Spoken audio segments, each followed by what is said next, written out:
My name is Fritjof Petscheloid, and I came to this country 30 years ago as a settler from Germany. My ancestors have lived there for many generations, and my brothers and sisters still do.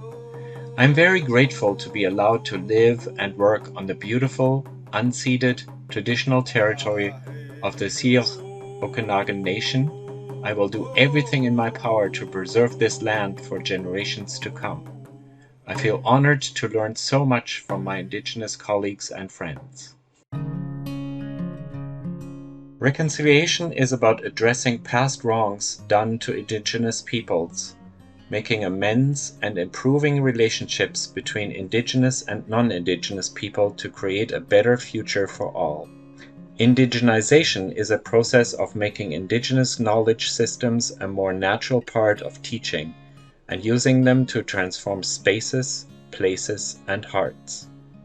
In the context of adult education, this involves bringing Indigenous knowledge and approaches together with Western knowledge systems. This benefits not only Indigenous students but all students, teachers, and community members. The goal is not to replace Western knowledge with Indigenous knowledge, and the goal is not to merge the two into one.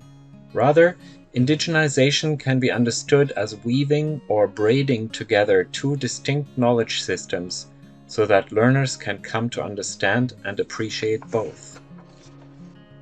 Key aspects of Indigenous philosophies of learning are relationality, the interconnection between sacred and secular, and holism.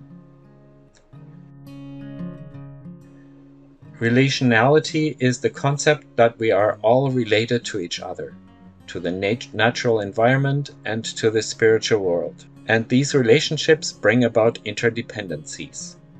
We can apply the concept of relationality by creating learning opportunities that emphasize building relationships with fellow students, teachers, families, members of the community, and the local land. The second important aspect of Indigenous philosophies is that they are rooted in worldviews that include both the sacred and the secular. In the Eurocentric learning model, spiritual and secular are separated. To honor the interconnection that is part of the Indigenous learning model will be complicated but important.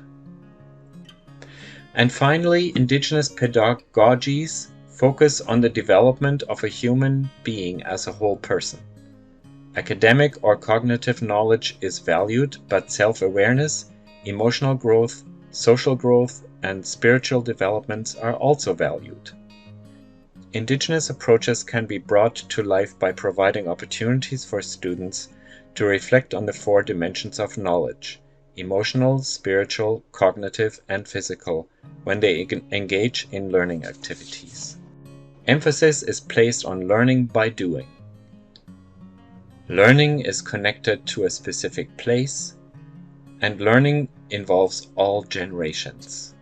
Weaving Indigenous and Eurocentric learning cultures together is a long process. As Chantal said in the interview in my latest blog post, we have to listen and learn. We have to ask, whose story is this, and are we allowed to tell it?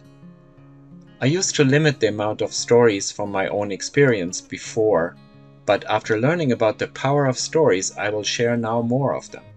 I believe we need to make more room to listen to the students, other people in the field we are teaching, and to members of the Indigenous communities we are serving. I will invite Indigenous students to share their stories, but I will also respect their preference if they don't want to.